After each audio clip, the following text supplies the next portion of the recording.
There isn't anything that's more in your face than your glasses on your face. There isn't anything that you would be really more aware of than one of your physical senses that isn't functioning in the way that you really want it to. You take your physical body everywhere you go, mostly. And so when there's something that isn't functioning the way you want it to, we agree with you that it is a more vivid reality and therefore would logically occupy a bigger portion of your thinking process. But here's the law-based premise that we would begin from, no matter what the issue is that we would be working with if we were standing in your physical shoes. And that is, as you stand in your nowness with your experience at whatever it is, and you accept it in a not resistant, pushing against it, trying to explain why I don't want it, as you just did. You get why you would do that. But rather than doing that, just accepting it as where I'm standing, which is the beginning place of the journey that I'm now upon. In that acceptance of what is, or in that making peace with what is, there is a releasing of resistance that then allows the motion toward what you want. And this is the thing that we really want you to understand, and we know you probably already do. You'll hear it really easily now. So when you can't see that beautiful face, you want to, so you launch a rocket. When you can't see the small details of something that you want to see, you launch it. When you see your glasses becoming more intensely focused and needing to do the work, you launch a rocket that you want your natural vision to return. And all day, every day, maybe more than any other subject that anyone could talk about, you're launching those rockets. And so there is a vortex version, a vibrational version of what you are wanting relative to your vision that exists in this vibrational vortex of creation. It exists there. If you can accept that it exists there, in other words, the source within you is seen clearly through your eyes. We're not kidding you about that. The source within you has the ability to focus your eyes in a way that would give you vision about things you can't even see. People see energy that most people don't see. Your eyes have the capacity to see anything and everything that you want to see at all kinds of dimensional levels. You could actually see vibration if you wanted to. You could actually see the vibration of sound. Your eyes have the ability to do that. In other words, you have a capacity of vision that humans have not even begun to explore yet. So, and the source within you is seen through your eyes in that way. So, as you accept that there is this vibrational version, and rather than arguing for the limitations in an attitude of this I don't want it to get worse, and I don't like it as it is, but in an attitude of accepting it as the new normal. It's the reality from which I'm beginning my journey. And I'm seeing as I'm seeing, and if I weren't making a comparison to other people, or first of all, if you didn't have the ability to make that comparison, you wouldn't have a robust version of what you're wanting over here in your vortex. And that's a good thing that it's there. But you can't reap the benefit of it. You can't cash that reward in. You can't experience this that you have asked for that is beyond what many others have ever asked for. You cannot redeem that. You cannot receive the full manifested value of it as long as you are standing in this place of awkwardly pushing against what you don't want. The analogy that we've been offering recently is going to the new car dealership and saying, I would like to remove the windshield from here and put it in the floorboards because I am one who likes to always look right where I am. So I won't be needing to look out there. That's irrelevant to me. I'm looking right here. And we say, of course, that always makes you laugh because that's silly, because you need to look somewhere where you're going. But this analogy really applies here, that when you get so wrapped up in what is, it doesn't let you have a successful or a comfortable or a joyful journey to where you're going. So the words that humans have been using are words like surrender or make peace with it. We like the making peace with it. But humans often feel uncomfortable with that because making peace with something unwanted feels like giving up wanted and making peace with unwanted, while we don't mean that at all. We're not asking you to make peace with a vision that is less than you want. We're just asking you to let go of the struggle. We're asking you to make peace within you. We're asking you to find peace. We're asking you to find alignment. We're asking you to find a moment of no resistance, because we know in the absence of resistance, the vortex will take you in and give you full sight, you see. You follow? So in all of that logic that you offered to us, there is a holding to resistance that you've got to let go of. So if I'm able to let go of this resistance, are you saying that it'll naturally get better on its own with no effort? Yes, because the effort is in the letting go of resistance. That's the effort. We don't want it to be effort, but it apparently is. Esther had an experience with her eyes when she first moved to Texas from Arizona, and she went to get her driver's license and couldn't see in the contraption. She said to the woman, "This is broken." Because the last time she looked in one of those, she could see clearly, and this time she can't. This is broken. And the woman said, "Well, it isn't broken, but let's look again." Esther could not read what she needed to read. And so the woman was telling her, "You're going to have to go have your eyes examined, get a prescription, come back with your glasses, take the test again, and then you will be required to wear your glasses while you drive." Well, all of that just sounded like limitation, limitation, limitation to Esther. She wanted no part of that. She thought she could see fine. Jerry was a little glad, but she thought she could see big things like cars and trucks and things that really matter. And so she said, "Abraham, can you read this?" And we said, "Yes."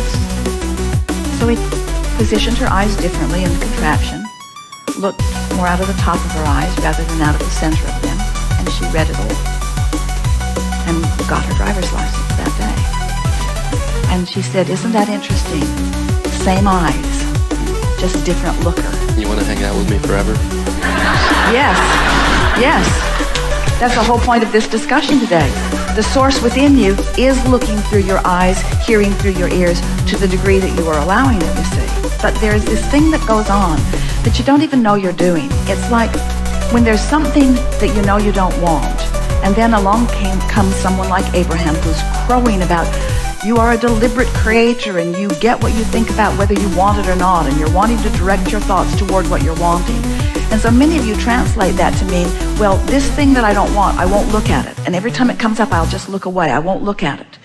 Not realizing that in the determination to not look at what you don't want, there's still a resistance. There's a resistance in accepting the badness of it, in accepting the aversion of it, in trying to stay away from it. There's still a tension within it. That when you're really making peace with everything, making peace with anything, in the attitude that I am where I am and I can go where I want to go, and there's always going to be a starting point to every journey. But but you see, you put yourself in a place that is less beneficial for you when you compare what is to what was. I used to be able to see more clearly, and my eyes are declining. Therefore, where I am is on this downhill slide. And so you're sort of clinging, not wanting it to slide down anymore. There's resistance in all of that. Where if instead you're just accepting that where you are is where you are, and that you can get to wherever you want to be from where you are. So there's a sort of making peace with it rather than a struggling against it, not trying to defend it or justify it or negatively speculate on what's coming, but just accept it. In that acceptance of what is, there is a letting go of resistance that then allows you, and this is the factor that's most important to remember, allows you to return to the nest egg, to the promise of the vortex, to allow the vortex to reveal its contents to you because of your absence of resistance. Makes sense, doesn't it? Jerry used to ask the question because he saw people, he was always wanting to help people gain their financial footing. And he would see them on this downward spiral where they would lose the boat and the jet skis, and then they would lose one of the cars, and then the house. And it bothered him that they would have to go all the way to the bottom before they would start bouncing back. He wondered why they couldn't start the bounce after the boat was gone. So he asked us years ago, why is it that they have to go all the way to the bottom before they start bouncing back? And we said, because until they are at the bottom, they're still clinging to what they fear they will lose. And as long as there is a clinging to what they fear they will lose, there's resistance that keeps them from going to the vortex. We weren't using vortex terminology in those days, but doesn't it make perfect sense? So in light of what you were talking about, you've been measuring it and you did a good job of stopping it. So as you're stopping the decline, but then you reached a sort of plateau where you're not moving further forward as fast as you want to. And then you said something really interesting. As I look out of my eyes, I can't help but notice what I cannot see. And we say, but as you look out of your eyes, you also could notice what you can see. You could be noticing the 30% improvement that you've already achieved, but you're not as much. You see what we're getting at? It's a powerful thing. It's it's the missing piece. It's the piece that almost everyone is missing. And when they get it, everything will click into place for them. It's the complete and utter acceptance, not just putting up with something unwanted. It's the complete loving acceptance of what is right now. Just accepting it the way the source within you does. Because the source within you is not tensed against any decline or not tensed against anything that you think is going wrong. Because the source within you sees the big picture and knows that in the worst of times, there is the strongest of asking and knows that this motion forward is real. And the source within you knows that anything that exists vibrationally can be realized in full manifestation. And so there's no tension in source about anything. And that's what you want to replicate within yourself. You want to replicate the absence of tension, which might feel like the absence of momentum initially, is a sort of giving in and giving up the struggle and an acceptance of the perfection of where I stand, no matter how it looks in relationship with anything that I ever thought I wanted to live. The perfection of where I stand in this perfect stance, this perfect beginning of the journey, moving toward what I really desire.